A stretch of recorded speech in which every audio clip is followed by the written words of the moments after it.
요즘 혹시 마음이 좀 지치고 힘들다고 느끼시나요? 오늘은 바로 이 마음의 근육, 그러니까 회복 탄력성을 키워서 어려운 시기를 잘 헤쳐나갈 수 있는 과학적이면서도 아주 실용적인 방법들을 하나씩 짚어보려고 해요. 전문가들의 조언과 실제 경험담의 바탕으로 당장 오늘부터 적용해 볼 수 있는 것들 위주로 알려드릴게요. 자, 그래서 오늘은 이런 순서로 이야기를 나눠볼 겁니다. 먼저 우리 뇌가 보내는 신호부터 이해해 보고요. 그 다음엔 마음 근육을 단련하는 구체적인 방법들, 그리고 생각의 틀을 바꾸는 것, 또 연결의 힘에 대해서 알아볼 거예요. 마지막으로 회복이라는 건 결국 과정이라는 점을 함께 이야기해 보겠습니다. 본격적으로 시작하기 전에요. 정말 중요한 개념 하나를 먼저 짚고 넘어가야 해요.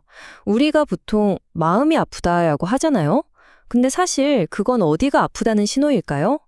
바로 우리 뇌의 건강에 대한 이야기라는 점, 이걸 이해하는 게 모든 것의 출발점입니다. 아니, 왜 내 마음은 이렇게 힘들지? 정말 많은 분들이 스스로에게 이런 질문을 던지죠. 자료들을 보면요. 그 해답의 실마리를 좀 의외의 곳에서 찾으라고 하더라고요. 우리의 뇌를 단순히 생각을 만들어내는 공장이 아니라 팔이나 다리처럼 에너지를 쓰고 또 지칠 수 있는 하나의 신체 기관으로 바라보자는 겁니다. 바로 이 지점에서 생각의 전환이 필요한 거죠. 내가 의지가 약해서 그래, 같은 마음의 문제가 아니라 내 뇌가 지금 너무 지쳤구나 하고 뇌의 문제로 보는 거예요. 우리가 무리하게 운동하면 근육이 아리백이잖아요. 그것처럼 뇌도 계속 스트레스를 받으면 과부하가 걸리는 건 어떻게 보면 너무나 당연한 일인 거예요. 자, 이 슬라이드 보시면 용어들이 좀 복잡해 보이죠? 그런데 이게 아주 중요한 사실을 알려주거든요. 뇌가 지치면 우리 몸에서 실제로 측정 가능한 변화가 일어난다는 거예요. 예를 들어서 전두엽 기능 저하라는 건요. 예전에는 쉽게 하던 계획 세우기나 결정 같은 게 이상하게 너무 어렵게 느껴지는 거예요. 바로 이런 이유 때문일 수 있다는 거죠. 또 편도체 과활성화는 별거 아닌 일에도 막 불안하고 두려움을 느끼게 만드는 원인이 되고요. 바로 이런 뇌의 실제적인 변화가 모든 걸 버겁게 만드는 겁니다. 자, 그럼 이제 뇌가 어떤 신호를 보냈는지 알았으니까 가장 중요한 단계로 넘어가 봐야겠죠? 원인을 알았으면 이제 뭘 해야겠어요? 바로 해결책이죠. 지친 뇌를 다시 건강하게 만들기 위한 구체적인 마음 근육 훈련 계획, 지금부터 소개해 드릴게요. 자료에서 말하는 이 5가지가요, 바로 마음 근육을 키우는 핵심 운동법이라고 할 수 있어요. 막 엄청나게 거창하고 어려운 게 아니라 정말 오늘 당장이라도 시작해 볼 수 있는 아주 구체적인 행동 계획이라는 점이 진짜 중요해요. 그리고 이 말이 운동의 핵심을 정말 잘 보여주는데요. 핵심은 뭐냐면 내일 당장 마라톤을 뛰라는 게 아니라는 거예요. 아주 작은 움직임? 이 정도는 할 수 있겠다 싶은 작은 성공 경험이 우리 뇌에 긍정적인 신호를 보내기 시작한다는 거죠. 베란다까지 걷는 것, 거기서부터 시작하면 되는 겁니다.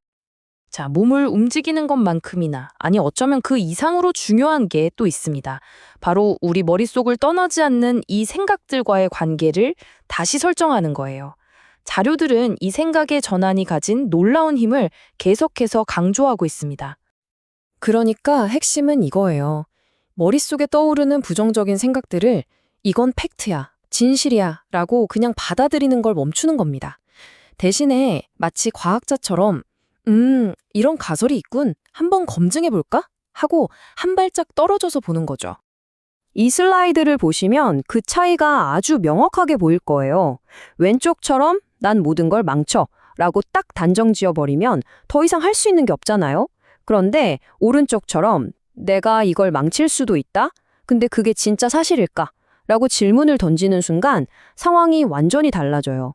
반박할 증거를 찾아볼 틈이 생기는 거죠. 생각의 주도권을 되찾아오는 겁니다. 마음 근육을 키우는 건요, 혼자 헬스장에서 끙끙대는 거랑은 좀 달라요. 우리를 단단하게 받쳐줄 지지대가 꼭 필요하거든요. 자료들은 그 가장 중요한 지지대로 사람들과의 연결, 그리고 흔들리지 않는 나 자신에 대한 감각, 이 2가지를 꼽습니다. 이 문장 정말 곱씹어 볼 만하지 않나요? 나는 조울증 환자다가 아니라 나는 조울증을 겪고 있는 사람이다. 이 둘은 정말 엄청난 차이가 있거든요.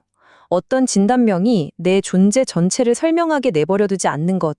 이게 바로 나 자신을 되찾는 정말 중요한 첫걸음이라는 거예요.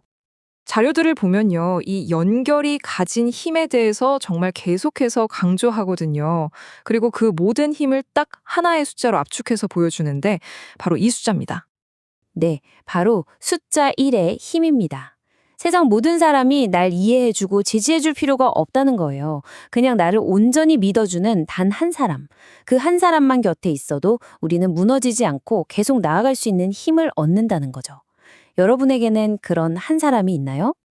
자, 마지막으로 우리 회복이라는 여정의 지도를 한번 다시 그려봤으면 좋겠어요.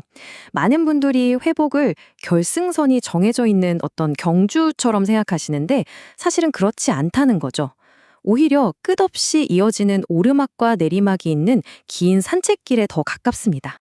이 길을 걷다 보면 정말 빠지기 쉬운 함정이 하나 있는데 그게 바로 비교예요.